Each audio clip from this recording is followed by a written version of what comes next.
Brother Jim Moore, I'm told, is here. Is Jimmy in the room? Brother Jim Moore. I also want to take this opportunity to thank our alumni staff that day in and day out run this alumni association. I'd like to start with Pat Dolan, our database manager. Pat puts a lot of time in. Pat. Reedy Walker, who is my right arm on the newsletter. She does all the work on the newsletter. Reedy. Marcia Leiden, our treasurer. She tells us what we can spend and can't spend, and she keeps the money in order in the checkbooks. Thanks, Marcia. Jim Glavin and Mike Savage, who have become our writers, our contributing writers to the newsletter, which everyone seems to like. So Mike and Jimmy, thank you. And of course, my wife Ann, who behind the scenes has to put up with me at home, answers the phones and answers questions about those that don't. They don't know if they got their newsletter. They don't know if they sent their dues. They don't know what day it is sometimes. But thank you, Ann. Okay, just a couple more things because we want to get moving. Each year, Leo Crowley comes to town from Florida or Minnesota or wherever he's hanging out with his wife, Ann. And he always asks me, Jim, when are we going to have the next reunion? And I always say, Leo, when I can find an intelligent, efficient, detail-oriented person that follows through and has the willingness to do this, then I'll consider it. So that ruled all my friends out. Then I stumbled on Kathy Vera Kane. Yay, Kathy! Woohoo! Class of '69. Kathy, she's done everything. Nothing short of nothing short of a phenomenal Awesome. job. Awesome. The detail and the amount of work. I actually was getting exhausted just watching her. So, Kathy, thanks to you, this is what it is, and it'll continue to be a wonderful afternoon. But we're 500 strong, and it's all because of Kathy and the committee. Now, if the committee members that are here could stand, I'm not going to mention names because everybody had a job and everybody did a great job. But if they could stand up and just be recognized, all the committee members, we probably don't.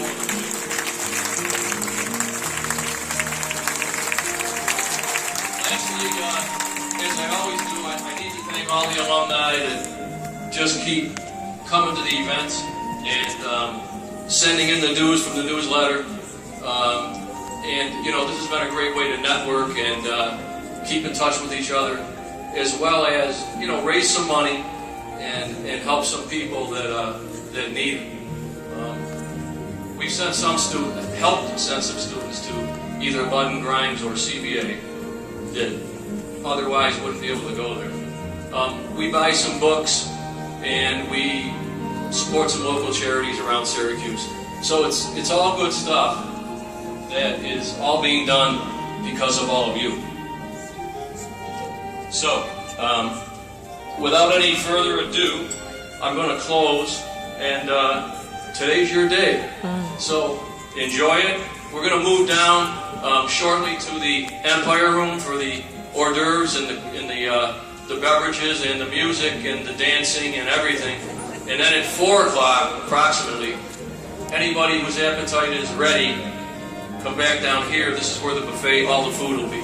You'll get the food in the hallway, come in here and eat. So we're hoping we don't get 500 of us all at 4 o'clock coming here. We're hoping some people will spread it out, stagger it out, and come down in between 4 and 6. It'll be continuous.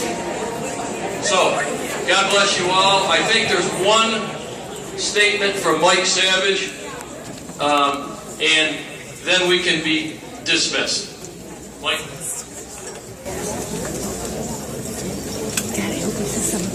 I asked Righty if he could let me say a couple of words, and I said briefly, and he gave me the righty look, and I said, no, I really mean briefly, he said okay. And he didn't ask what I was going to say, and I didn't tell him.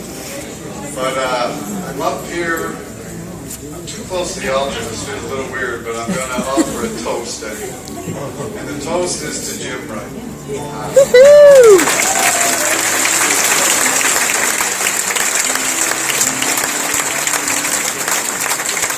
Stand up, people. I've known Righty since almost kindergarten days, and he is a great leader that I think all of you see anytime there's a St. Anthony's event. He's proactive, he's not reactive, he's got great vision, he figures out what we all need, what the parish needs, what the church needs, figures out a way to do it, gets Marcia to find the money to do it, and it gets done. And it gets done every time, and it gets done right. So our magnificent St. Anthony's Church is a good indication of that. And if you think about it, and I do occasionally, I'd hate to think what that beautiful church of ours would look like without Righty and all the efforts to keep it going.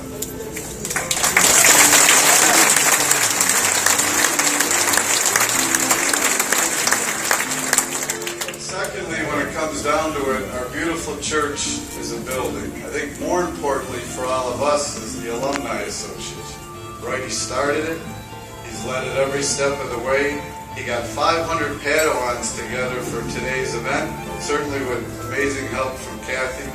But it's just a testament to, he's a bulldog. He comes across smooth, but he's relentless when there's a goal and he'll reach it. So I decided in the spirit of a school reunion, we should give Righty a report card. So I thought about it. Conduct, I'll let Father Esco talk about his conduct. But I'm going to give him an A+. And the reason I say that, it's not just my opinion. We've got St. Anthony's Alumni Association, very active for a school that high school closed 40 years ago. He talked about scholarship programs, alumni masses, all-time reunions, golf tournament. We do it all. And it astounds people who don't know a whole lot about the parochial league. What are you guys doing still together? You were gone 40 years ago. But Righty pulls it off. And again, that report card isn't just me. If you think about our St. Anthony's golf tournament, Righty gets 100 golfers every year to come out on the Saturday of Memorial Day weekend to play golf in the name of St. Anthony's. And we get people from Rosary, St. Pat's, St. Vincent, St. John the Evangelist, St. Lucy's. They all come because they don't have that outlet. So they look at us because we have what they want. We're the envy of the parochial league. Really are.